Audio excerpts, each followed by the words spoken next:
I've been with my fiancé for 7 years now, and while I love him to absolute bits, his one downfall is he absolutely sucks at foreplay. Intimacy feels like more of a chore to me now because I've spent years telling him what I like and don't like, and he just doesn't care or doesn't remember. So, for starters, I absolutely hate dirty talk. Nothing turns me off faster than him asking me the same repeated, "You like that? Are you a dirty girl?" I've told him it's a turnoff. He still does it because it gets him going. He absolutely sucks at oral. In fact, he has refused to do it all that often because I told him in the very beginning of our relationship that he was not very good at it and that I would show him how by guiding him. He got offended and just stopped, basically. However, this year alone, he's done it easily 8 times, and he actually got me off once because he followed what I told him to do. The rest of the time, I spend the entire time irritated because every single time I tell him where to put pressure or what to do, he will just go right back to doing the thing he likes, which is literally just licking my opening, which does absolutely nothing for me. Or he is obsessed with my butt. So he's constantly trying to put a finger in my butt while eating me out, and that just pisses me off too. And as I have said, I have literally talked to him about all of this. I have told him several times what I like, what I don't like, and I have tried several times to guide him to actually attempt to make it pleasurable for me.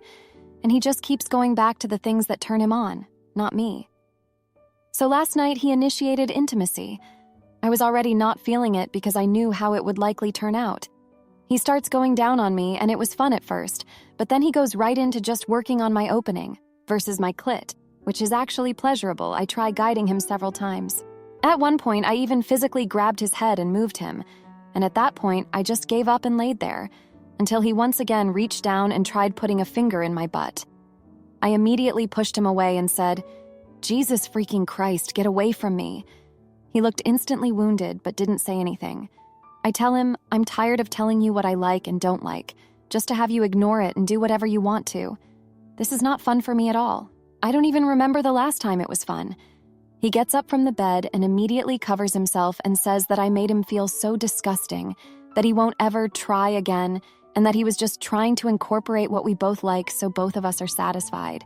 But he literally gives me 5 seconds of pleasure before he just works on getting himself off, so it's truly not about me and what I want, ever. I'm over it. Am I the idiot? He has barely looked at me since, and it's been incredibly awkward. And yes, he has all other redeeming qualities. He is absolutely fantastic outside of the bedroom. To add, never once have I told him not to dirty talk. I simply don't respond because it's not my thing and never will be. He still does it, and makes zero reaction to me not responding because it gets himself going to hear himself dirty talk. I did make it abundantly clear that my butt was off limits. I've been saying that for years. At least 1 time out of 4, he still tries to finger my butt. Knowing that I've told him no, continue to tell him no, and have told him it makes me feel uncomfortable and violated. Considering he keeps pushing to touch my butt after 7 years of me telling him no, my reaction was tame in comparison to what it could have been. Now for a few comments before the update. Comment 1. Not the idiot. He sounds extremely inconsiderate and like he doesn't equally value your intimacy needs. Especially putting his fingers somewhere you've explicitly stated you don't want them makes that a non-consensual move on his part, which is not okay. I am very concerned by the amount of people saying you're the idiot. Foreplay should be about you making each other feel good and having fun, not playing with the other's body in a way they don't like for self-pleasure. Does he watch too much porn by chance? Comment 2. Not the idiot, but you might be having intimacy relations with a jerk. Who licks the hole, LMFAO? I mean, you can hit the G-spot if your tongue is long enough. But brother, if you want to pleasure the man, you need to stimulate the clitoris like the cat played the fiddle. Men and our egos. You should start giving him terrible BJ and try to shove a thumb up his butt or tug on his nuts really hard. Tell him you like to hear him moan in pain when you give his balls a tug. LOL. Now, for the update. Hey everyone, thanks for reading my last post. So after that night, things have been tense between us. We barely spoke for the first couple of days, and the silence was deafening. I tried to break the ice by suggesting we watch our favorite show together, but he just mumbled something about being tired and went to bed early. I could feel the distance growing, and it was eating me up inside. On the 3rd day, I decided to confront the issue head-on. I sat him down and told him we needed to talk. He looked reluctant, but agreed. I started by apologizing for how harsh my words were that night, but I also reiterated how important it was for me to feel heard and respected in the bedroom.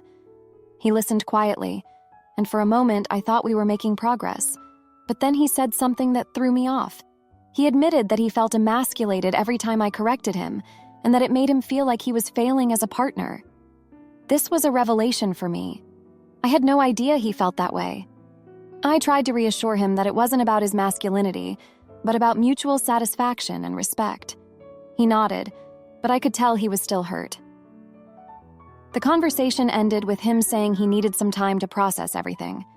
The next few days were a mix of awkwardness and small attempts at normalcy.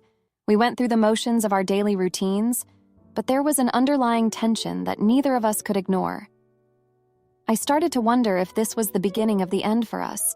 7 years is a long time to be with someone, and the thought of it all falling apart over this was heartbreaking. Then, on the 6th day, something unexpected happened. I came home from work to find him sitting on the couch with a serious look on his face. He told me he had been doing a lot of thinking and that he wanted to try couples therapy. This was a huge step for him, as he had always been skeptical about therapy. I was relieved and agreed immediately. We had our first session the next day. The therapist was a kind woman who made us both feel comfortable. She asked us to talk about our issues openly and honestly. I went first, explaining how I felt ignored and disrespected in the bedroom. He listened without interrupting, which was a good sign. When it was his turn, he talked about his feelings of inadequacy and how he felt like he could never do anything right. The therapist helped us see that our issues were rooted in a lack of communication and understanding. She gave us some exercises to do at home, like setting aside time each day to talk about our feelings and needs. It felt like we were finally making progress. But then, just when I thought things were getting better, something happened that forced me to make a hard choice. On the 7th day, I found a message on his phone from an old friend of his. It was a woman he had dated briefly before we got together. The message was innocent enough, just a, "Hey, how have you been?" But it made me uneasy. I confronted him about it, and he assured me it was nothing. He said they had reconnected on social media and were just catching up. I wanted to believe him, but there was a nagging feeling in the back of my mind. I decided to let it go for the time being, but I couldn't shake the feeling that something was off. That night, I couldn't sleep. I kept replaying our conversations and the therapy session in my head. I realized that I had to make a decision. Either I trust him and work on our relationship, or I let my doubts consume me and risk losing everything. The next morning, I told him how I felt. I explained that the message had made me uncomfortable and that I needed reassurance. He looked hurt, but promised me that there was nothing going on. He even offered to show me all their messages to prove it. I took a deep breath and decided to trust him. I knew that if we were going to make this work, I had to let go of my doubts and focus on rebuilding our relationship. As we continued with therapy, we started to see some positive changes. We were communicating better and making an effort to understand each other's needs.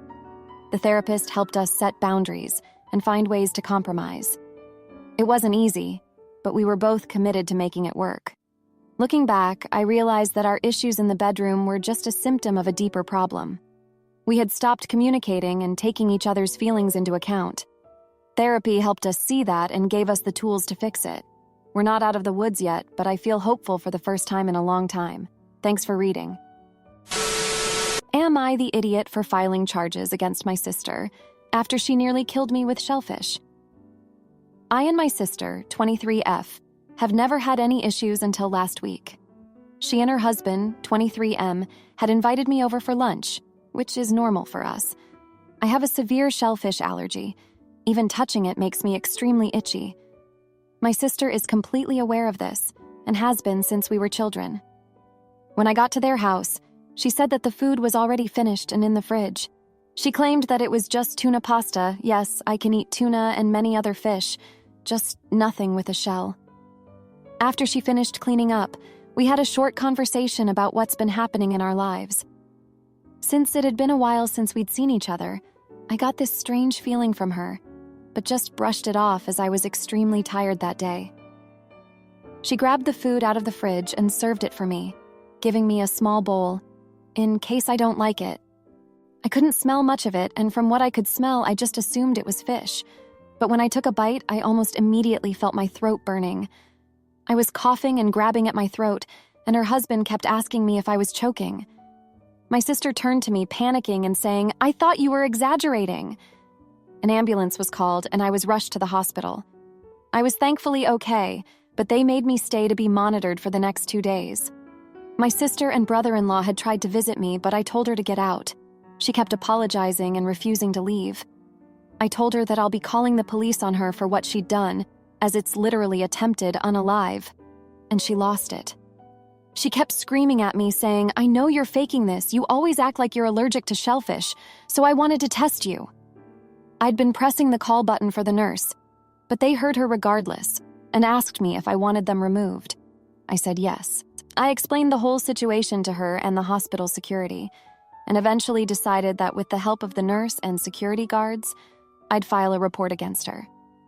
My mother is saying I'm overreacting and that I should have just cut contact, but I don't know anymore. Also, when I was a young child, my sister had witnessed me have a severe reaction and went to the hospital where I underwent treatment. She was also there when I was informed I had a shellfish allergy. You may be wondering why I never had an epinephrine auto-injector on me, and that's because I didn't feel the need to, as she was my sister. Am I the jerk? To add, I'm not in America.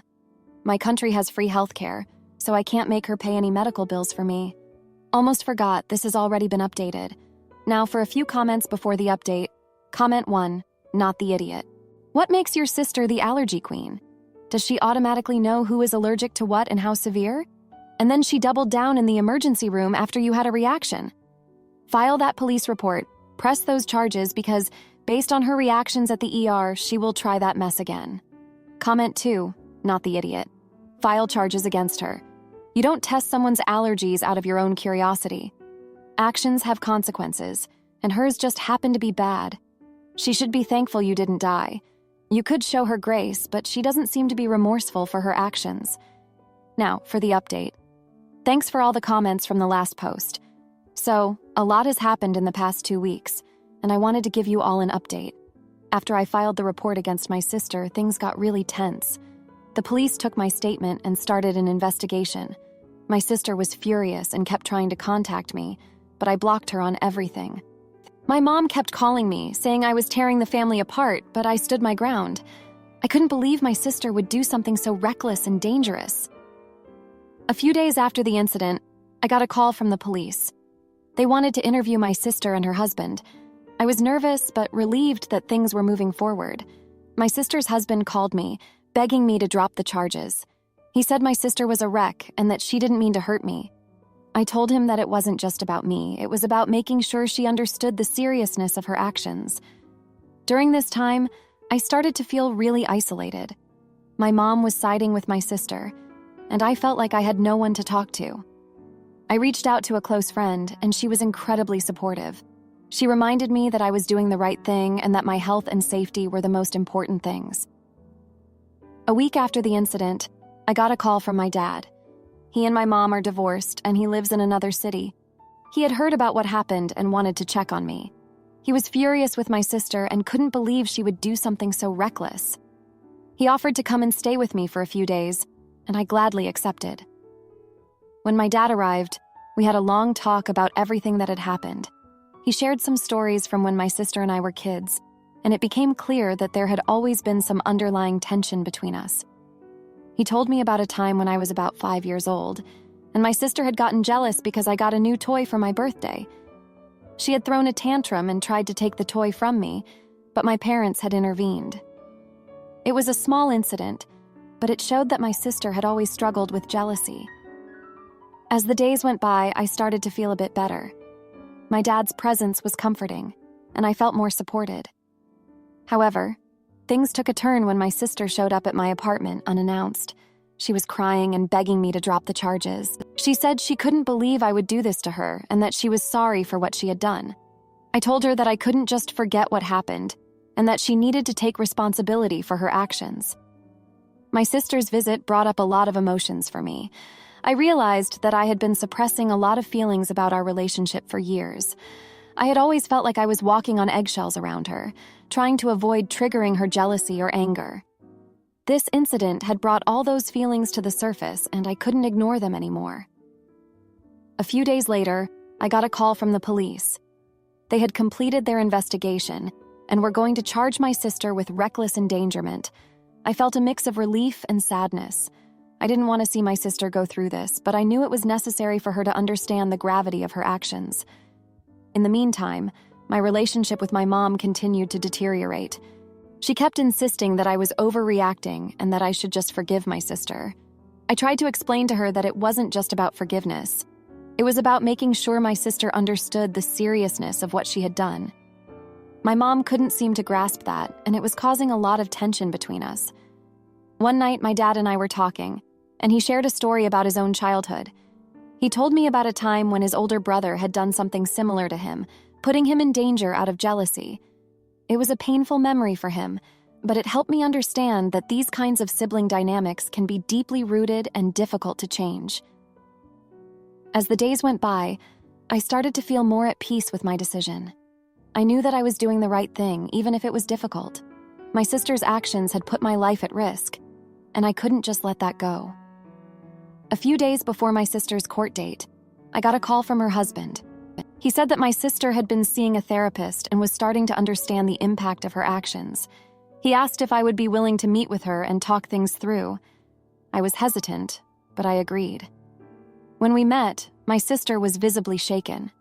She apologized again and said that she had been struggling with a lot of unresolved feelings from our childhood. She admitted that she had always been jealous of me and that it had driven her to do something incredibly stupid and dangerous.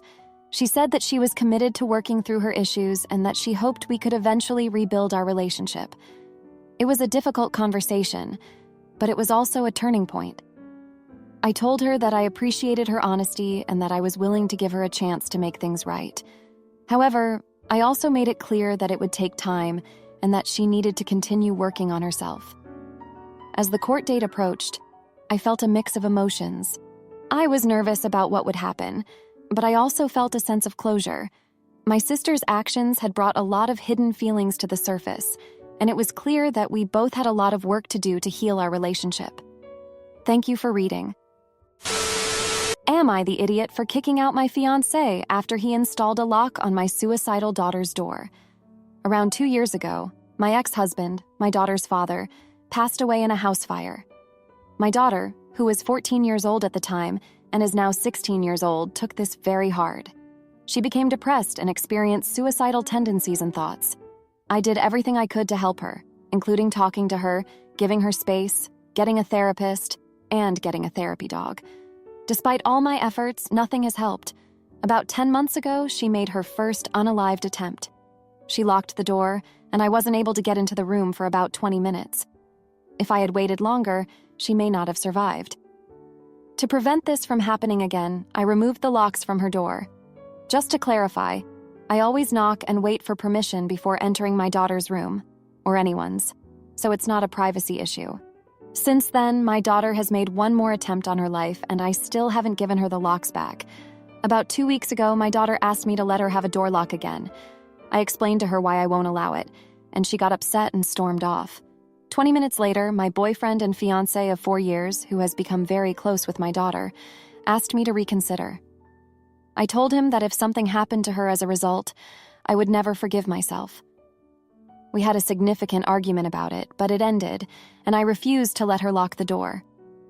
3 days later, I returned home from work early and noticed my daughter's backpack in the kitchen, which I expected since she had taken the day off from school. However, what I didn't anticipate was complete silence in the house. This worried me because my daughter is usually not very quiet.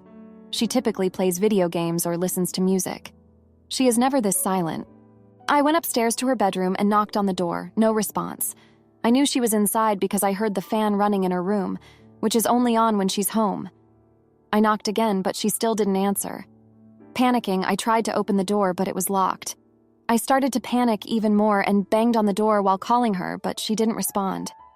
I called 911 and explained the situation. They arrived, broke down the door, and it turned out that my daughter had been listening to loud music on headphones and taking a nap, which is why she didn't hear me. I asked her how she managed to lock the door, and she said that my fiancé had installed a lock earlier in the day before going to work. I waited until my fiancé came home to confront him. It led to a massive argument. He said I was overreacting and that I should trust my daughter, that it's an invasion of her privacy, and she deserves the right to lock her door. We continued arguing back and forth, and eventually I told him I wanted him out of the house. By the way, I bought the house myself and pay all the bills. He continued yelling at me as he packed his belongings and stormed off. My daughter understands my perspective and isn't as upset with me, but my fiancé hasn't called or texted since, so I assume our relationship is over. Am I the jerk for kicking him out? Now, for a few comments before the update. Comment 1. Not the idiot leaving alone the fact of the severity of what he has done. What if you hadn't known if this lock and she got really bad and that's the moment you found out? Someone that's not even a step-parent yet doesn't have any right to disregard your parenting choices. You are not even married yet. Not that he should have any authority just by being married. And he's already making himself boss and the only reasonable voice in his mind.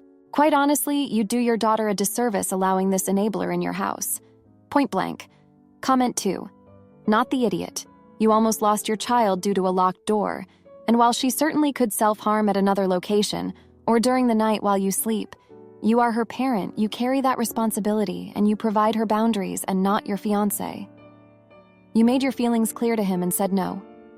He went behind your back and did it anyway. That's major betrayal, a huge violation of your trust, and it represents complete disrespect. Seems the trash took itself out. No, it hurts. Sorry. Now, for the update. Hey everyone, thanks for reading. So, after my fiancé left, things were tense but manageable for a couple of days. My daughter seemed to be doing okay, and I was trying to keep things as normal as possible. But then, on the third day, I got a call from my daughter's school. They told me she'd been involved in a fight. I rushed over there, and when I arrived, I found out that she had been defending herself from a group of girls who had been bullying her. Apparently, they had been making cruel comments about her dad's death and her mental health struggles. This was the first I had heard about any bullying, and it broke my heart to know she had been dealing with this on top of everything else. When we got home, I tried to talk to her about it, but she shut down completely. She went to her room and didn't come out for hours. I was worried but didn't want to push her too hard. Later that evening, she came out and told me she wanted to switch schools. She said she couldn't handle the bullying anymore and needed a fresh start. I told her I would look into it, but inside I was panicking. I didn't know how to handle this on top of everything else. The next day, I started researching other schools in the area and reached out to a few to see if they had any openings. While I was doing this, my phone rang. It was my ex-husband's sister. We hadn't spoken much since his death, but she had heard about the fight at school and wanted to check in. She offered to take my daughter for a few days to give us both a break. I was hesitant at first, but my daughter seemed open to the idea, so I agreed. My daughter left to stay with her aunt, and I took the opportunity to try and get my head straight. I realized I hadn't really processed everything that had happened with my fiancé. I was angry and hurt, but I also missed him. I decided to reach out to him and see if we could talk. I sent him a text, and to my surprise, he responded almost immediately. We agreed to meet at a coffee shop the next day. When we met, it was awkward at first. We both apologized for the way things had ended, and he explained that he had only installed the lock because he thought it would help my daughter feel more secure. He admitted he hadn't considered the potential consequences and felt terrible about what had happened. We talked for a long time, and by the end of it, we both agreed that we needed to take a break from our relationship to focus on my daughter and her needs. Meanwhile, my daughter was having a tough time at her aunt's house. She called me every night, and I could tell she was struggling. She missed her therapy dog and her own space. After 3 days, she asked if she could come home. I picked her up the next morning, and we had a long talk on the drive back. She opened up about the bullying and how it had been going on for months. She said she hadn't told me because she didn't want to worry me. I felt a mix of sadness and anger, but I tried to stay calm and supportive. Back at home, I reached out to her therapist and scheduled an emergency session. During the session, my daughter talked about how the bullying had made her feel even more isolated and hopeless. The therapist suggested we look into support groups for teens who have lost a parent, and my daughter seemed open to the idea. I also decided to take some time off work to be there for her more. As we were working through all of this, I got a call from my ex-husband's lawyer. Apparently, there had been some unresolved issues with his estate, and they needed my daughter's input. This brought up a lot of painful memories for both of us, but we knew we had to deal with it. We met with the lawyer, and it turned out there was a small inheritance that had been overlooked. It wasn't much, but it was enough to cover the cost of switching schools and getting her some new clothes and supplies. The next few days were pretty up and down of paperwork and meetings, but we finally got everything sorted out. My daughter was officially enrolled in a new school, and we spent the weekend shopping for new clothes and supplies. She seemed excited about the fresh start, and I was hopeful that this would be a positive change for her. Throughout all of this, I couldn't help but think about my own past and how it had shaped the person I had become. I remembered my own struggles with bullying in high school and how it had affected my self-esteem for years. I realized that I had been so focused on protecting my daughter that I hadn't really dealt with my own issues. I decided to start seeing a therapist myself, hoping that it would help me be a better parent and support system for my daughter. As we settled into our new routine, I noticed a change in my daughter. She seemed more relaxed and open, and she even started talking about her dad more. She told me stories about him that I had never heard before, and it was clear that she was beginning to process her grief in a healthier way. I knew we still had a long road ahead of us, but for the first time in a long time, I felt hopeful. Thanks for reading. If you liked this video, you'll probably like these too. Also, while you're here, please consider subscribing. It's your support that keeps this channel alive and allows me to make better and longer videos. Have a great day!